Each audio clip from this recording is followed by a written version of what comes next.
आप सभी लोग अपने पेन कॉपी निकाल के रखें। अगले 10 मिनट में आपसे कुछ क्वेश्चन पूछने जा रहा हूँ सिविल इंजीनियरिंग से रिलेटेड, और आपको उनके आंसर देने हैं। मैं आपसे क्वेश्चन पूछूंगा, आपको वीडियो पॉज करनी है, अपना आंसर लिखना है और उसका फिर प्ले करोगे तो मैं आपको आंसर बताऊंगा तभी के तभी। तो स्टार्ट करते हैं पहले क्वेश्चन से। ये सब रैंडम क्वेश्चन होंगे। पहला क्वेश्चन, अगर आपके पास सिग्मा एक्स सिग्मा वाई और टो गामा एक्स वाई दे रखा है, टो एक्स वाई दे रखा है, तो अगर आपसे मोर सर्कल की रेडियस पूछी जाए तो उसका फॉर्मूला क्या होगा। वीडियो को पॉज करो और इसका आंसर लिखो। तो इसका आंसर होगा under root sigma x minus sigma y by two का whole square plus tau x y का होल स्क्वायर। ये होगा रेडियस। इसको रिप्रेजेंट करेंगे तो ये मोर सर्कल मान लो यहाँ पे है, यहाँ पे सिग्मा एक्स है, यहाँ पे सिग्मा वाई है, टो एक्स वाई दे रखा है तो tau x y, tau x y. ठीक है, यहाँ से एक होता हुआ सर्कल इस तरह से जाएगा, इसका सेंटर कुछ यहाँ पे होगा। अगर इस रेडियस की बात करें तो इस रेडियस की जो वैल्यू होगी वो ऐसे निकलेगी। यहीं पे आपसे पूछ लिया जाए कि प्रिंसिपल स्ट्रेस क्या होंगी, तो प्रिंसिपल स्ट्रेस यहाँ पे अगर जो दिखाई दिखाई जाए तो प्रिंसिपल स्ट्रेस होगी ये, यहाँ पे ये सिग्मा वन होगी, और यहाँ से ये जो होगी ये होगी सिग्मा थ्री। इसकी वैल्यू क्या होगी, इसकी वैल्यू होगी रेडियस, रेडियस प्लस सेंटर तक का डिस्टेंस, जो कि निकलेगी sigma one equal to sigma x plus sigma y by two plus under root जो ये जो रेडियस की वैल्यू है वो, तो मतलब इसका फॉर्मूला बनेगा sigma x plus sigma y by two plus under root sigma x minus sigma y by two का whole square plus tau x y का होल स्क्वायर। तो ये सिग्मा वन हुआ। सिग्मा थ्री कैसे निकलेगा, सिग्मा थ्री निकालने के लिए प्लस की जगह माइनस लगा देंगे। ठीक है, आगे बढ़ते हैं। आपने ये टो एक्स वाई लिखा हुआ देखा होगा। ये टो एक्स वाई क्या रिप्रेजेंट करता है, आपको पता है तो अपनी कॉपी में इसको क्यूब बनाकर इसको रिप्रेजेंट करो कि टो एक्स वाई को आप कैसे रिप्रेजेंट करोगे।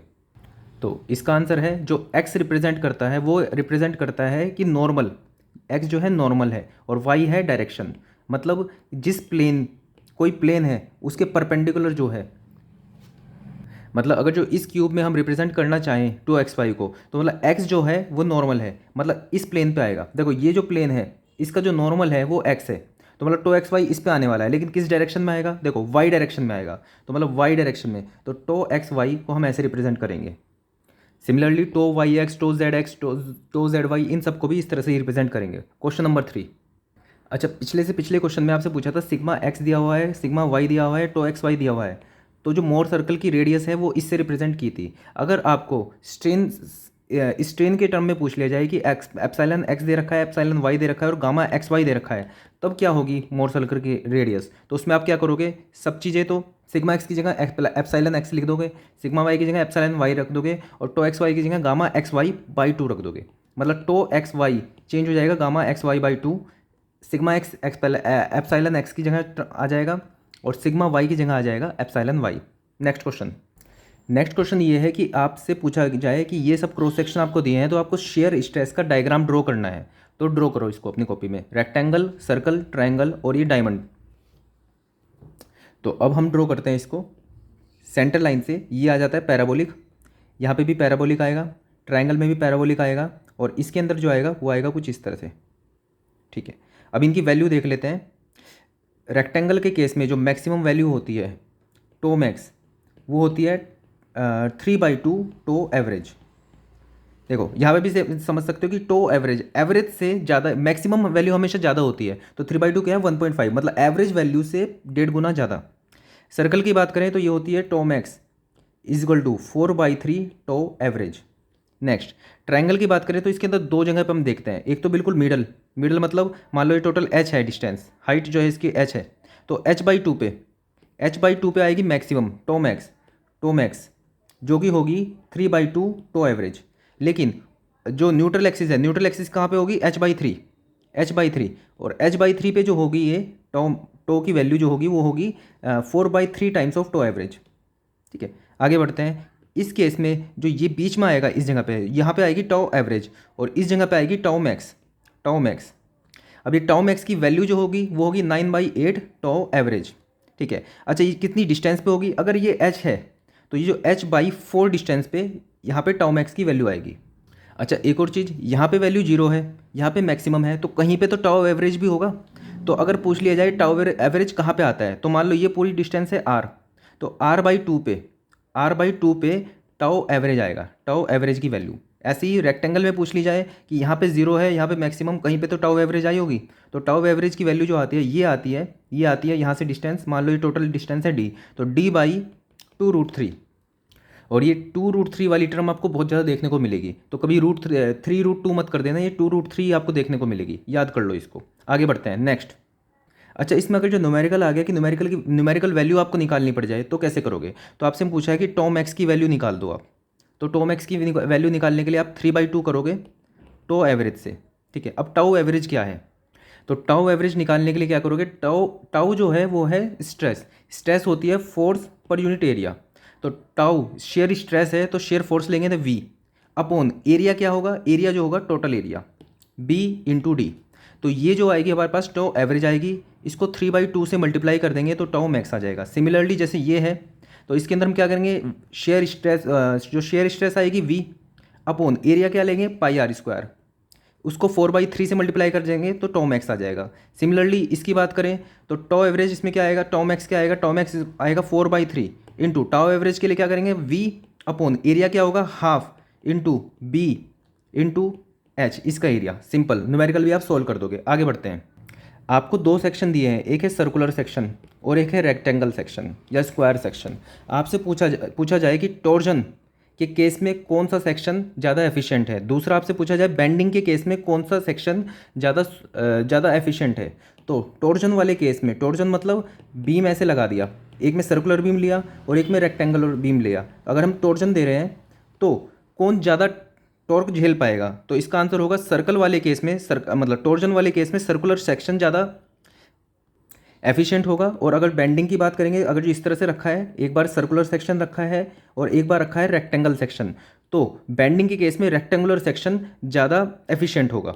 तो मतलब टॉर्जन के केस में सर्कुलर सेक्शन और बेंडिंग केस में हम रेक्टेंगुलर सेक्शन यूज़ करते हैं, जो कि आप प्रैक्टिकली भी आपको देखने को मिलता है।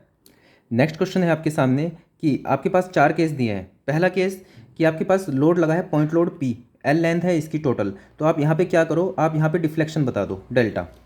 ऐसे ही सेम ये है, ये इस तरह से डिफ्लेक्ट करेगा तो यहाँ पे डेल्टा बता दो। अब UDL लगा दिया तब इसका डेल्टा बता दो, और जब यहाँ पे UDL है और यहाँ पे सिंपली सपोर्टेड है तब इसका डेल्टा बता दो। इन चारों केस में अपनी कॉपी में डेल्टा लिखो, उसके बाद मैं बताता हूँ आंसर। तो सबसे आसान तो ये होगा, इसका आंसर आपको याद है PL³ अपॉन 48 EI, ठीक है।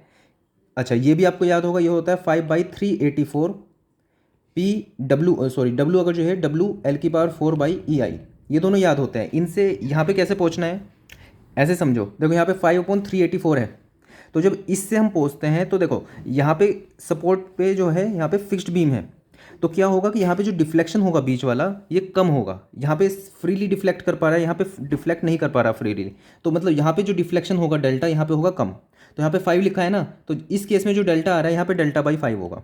मतलब इस केस में जो डेल्टा आएगा वो आपको अलग से याद रखने की जरूरत नहीं है, वो होगा 1/384 WL⁴/EI। ये कब याद हुआ, जब आपने ये याद किया।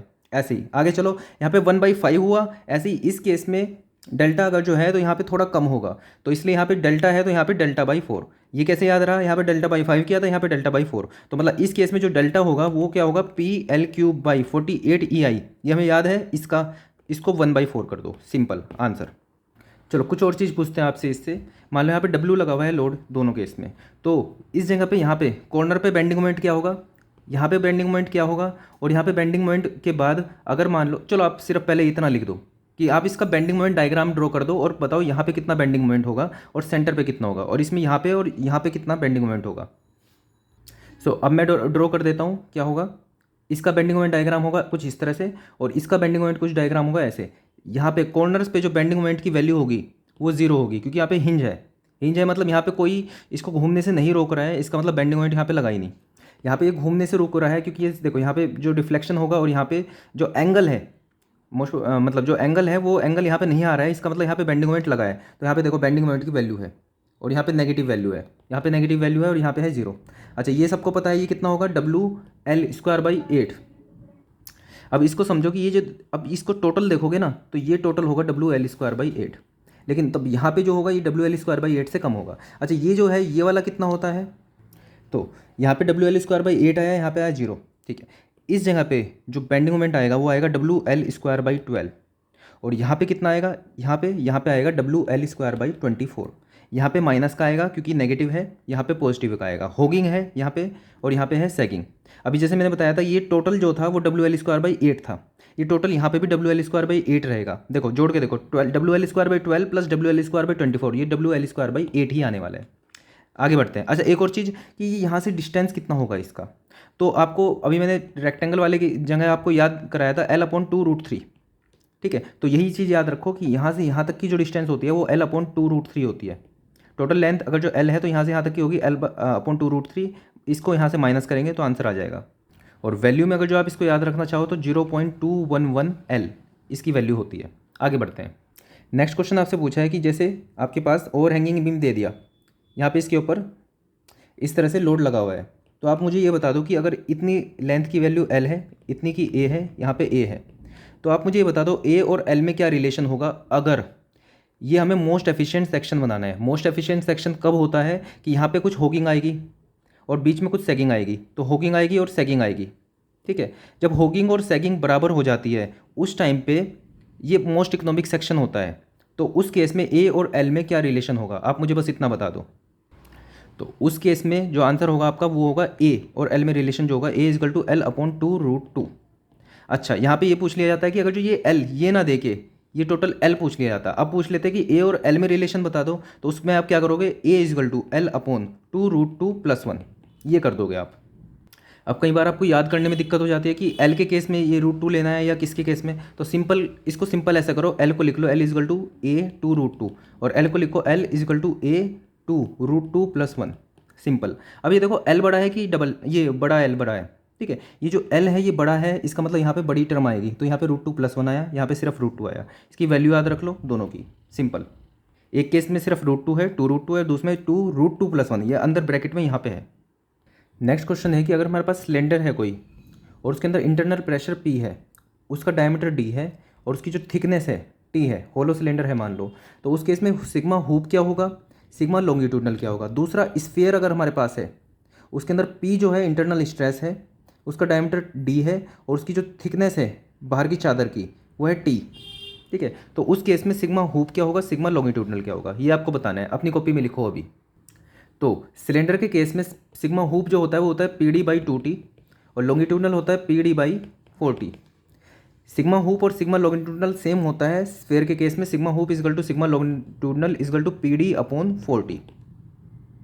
हुप क्या होता है कि मान लो ये इसको ऊपर से बंद कर दिया आपने दोनों साइड से, अब इसके अंदर क्या करा आपने, हवा भरनी स्टार्ट की, तो ये इस तरह से फूलेगा, ऐसे रेडियली फूलेगा इस तरह से बाहर की साइड, ठीक है। तो मतलब इस पे इस तरह की स्ट्रेस आएगी, ऐसे सर्कमफ्रेंशियल टाइप, तो वो होगा हुप स्ट्रेस। लॉन्गिट्यूडनल क्या होगा, इस डायरेक्शन में जो इसके ऊपर ऐसे टूटने की कोशिश करेगा ये, वो होगा लॉन्गिट्यूडनल स्ट्रेस। नेक्स्ट क्वेश्चन, आपको 5 थ्योरी में बता रहा हूँ। पहली principal maximum principal stress theory, maximum principal stress theory, maximum principal strain theory, उसके बाद shear stress theory, strain energy theory, shear strain energy theory. आपको इन सब के पहले तो साइंटिस्ट के नाम लिखे हैं किसने ये थ्योरी दी है, दूसरा आपको लिखना है कि क्या शेप आती है इसके अंदर सभी के अंदर, और तीसरा आपको इसके अंदर फॉर्मूलेज लिखने हैं जो भी यूज़ होते हैं, सबको लिखो अपनी कॉपी के अंदर। तो सबसे पहली theory maximum principal stress theory, ये दी थी रैंकाइन ने। स्ट्रेन थ्योरी दी थी सेंट वेनेंट ने।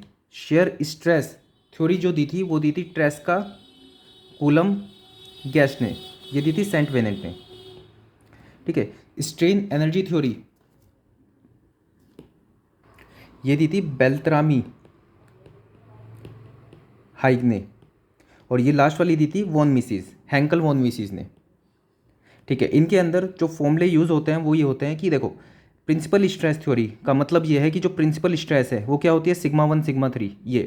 ये जो वैल्यू होती है, ये जो मटेरियल की किसी डायरेक्शन में जो यील्ड स्ट्रेस होती है σy उससे ज़्यादा नहीं होनी चाहिए। मतलब किसी भी डायरेक्शन में स्ट्रेस इतनी ज़्यादा नहीं होनी चाहिए कि वो σy से ज़्यादा निकल जाए। तो मतलब σ1 should be less than equal to σy, मतलब σy से तो कम होनी चाहिए। मतलब एक फैक्टर ऑफ सेफ्टी और लगा दें कि ये फैक्टर ऑफ सेफ्टी मतलब कि मान लो σy की वैल्यू 100 है, तो अगर जो हम माने कि 100 से ज़्यादा नहीं होनी चाहिए, अगर 100 हुई तो दिक्कत ये होगी कि फैक्टर ऑफ सेफ्टी हमने कुछ लिया ही नहीं, तो हम क्या करते हैं फैक्टर ऑफ सेफ्टी से डिवाइड कर देते हैं। मान लो 2 फैक्टर ऑफ सेफ्टी लगा दी, तो हम ऐसे मान के चलेंगे कि ये 50 से भी ज़्यादा नहीं होनी चाहिए σ1, बात समझ में आई? तो मतलब sigma y should be less than equal to sigma one less than equal to sigma y upon factor of safety. आगे चलते हैं। Next is principal strain theory, Saint Venant ने दी थी। इन्होंने ये बोला था कि किसी भी डायरेक्शन में जो प्रिंसिपल स्ट्रेन है एप्साइलन, वो एप्साइलन से ज़्यादा नहीं होनी चाहिए, जो कि हमारे पास किसी भी मटेरियल की होती है, मतलब सिग्मा वाई अपॉन ई से ज़्यादा नहीं होनी चाहिए। तो एप्साइलन किसी भी डायरेक्शन में क्या आएगी, वो आएगी sigma x upon E minus mu sigma y upon E, should be less than equal to sigma y upon E, और फैक्टर सेफ्टी इधर ही डिवाइड करेंगे। ठीक है। नेक्स्ट शेयर स्ट्रेस थ्योरी, ये भी यही कहती है कि जो एफ वाई अपॉन 2 करके हम निकालते हैं कि शेयर स्ट्रेस जो आई है, ठीक है, ये जो वैल्यू है यहाँ पे जो शेयर टो मैक्स होगा, tau max should not be greater than this, मतलब tau max should be less than equal to F Y by 2।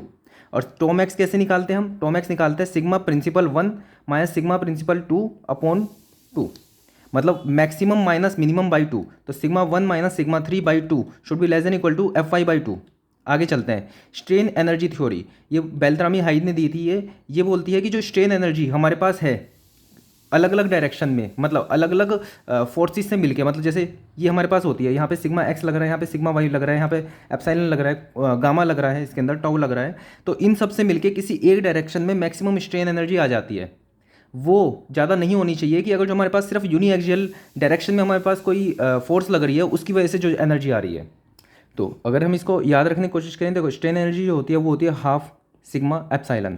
ठीक है, एप्सिलॉन को हम लिख सकते हैं सिग्मा अपॉन ई, तो मतलब सिग्मा स्क्वायर अपॉन 2 ई। तो राइट डायरेक्शन तो हमें समझ में आ गई, राइट वाली साइड क्या लिखेंगे हम, f y square upon 2 e. ठीक है, should be less than equal to, यहाँ पे फैक्टर ऑफ सेफ्टी से फिर से डिवाइड करेंगे। यहाँ पे क्या करेंगे, sigma 1 square plus sigma 2 square plus sigma 3 square minus sigma 1 sigma 2 plus sigma 2 sigma 3 plus sigma 3 sigma 1 upon 2 e. ठीक है, ये हमारे पास स्ट्रेन एनर्जी आएगी अगर जो सिग्मा 1 सिग्मा 2 सिग्मा 3 हमारे पास गिवन है। तो ये this should be less than equal to F y square upon 2 e. अब 2 ई से 2 ई कैंसिल करेंगे तो हमारे पास आ जाता है सिग्मा 1, मतलब सेम टू सेम यही आ जाएगा, sigma 1 square plus sigma 2 square plus sigma 3 square minus sigma 1 sigma 2 sigma 2 sigma 3 sigma 3 sigma 1 should be less than equal to F y square. ठीक है। अच्छा, अगर हमारे पास 2 डायरेक्शनल है या फिर प्लेन कंडीशन है तो उसमें सिग्मा 3 को 0 रखेंगे। ठीक है, ये 0 हो जाएगा, ये 0 हो जाएगा, तो उसमें क्या है, sigma 1 square plus sigma 2 square minus sigma 1 sigma 2 should be less than equal to F y square. Simple. फिर से देखते हैं, सिग्मा 3 को 0 रखेंगे, यहाँ पे सिग्मा 3 फिर से 0, यहाँ पे सिग्मा 3 0, तो हमारे पास आएगा 2 ई से 2 cancel, sigma 1 square plus sigma 2 square minus 2 mu sigma 1 sigma 2 should be less than equal to F y square. अब यहाँ से समझो, ये प्लेन कंडीशन हमें याद आ गई, sigma 1 square plus sigma 2 square minus 2 mu sigma 1 sigma 2। अच्छा, म्यू जो होता है फ्रैक्शन होता है, फ्रैक्शन को 2 से मल्टीप्लाई किया तो हमारे पास 1 के आसपास की चीज़ आ जाएगी, ये आपको याद करने की बता रहा हूँ। तो इस वाले केस में म्यू नहीं होता तो इसमें 2 भी नहीं होगा इस वाले केस में। तो यहाँ पे बनता है formula sigma 1 square plus sigma 2 square minus sigma 1 sigma 2 should be less than equal to F y square. यहाँ पे ये फॉर्मूला याद रखेंगे हम। सो ये तो सोम के रैपिड रिवीजन में ही 18 मिनट चले गए 10 मिनट का बोल के। सो बाकी दूसरे सब्जेक्ट के अलग से बनाएंगे। So that's all for this video, thank you.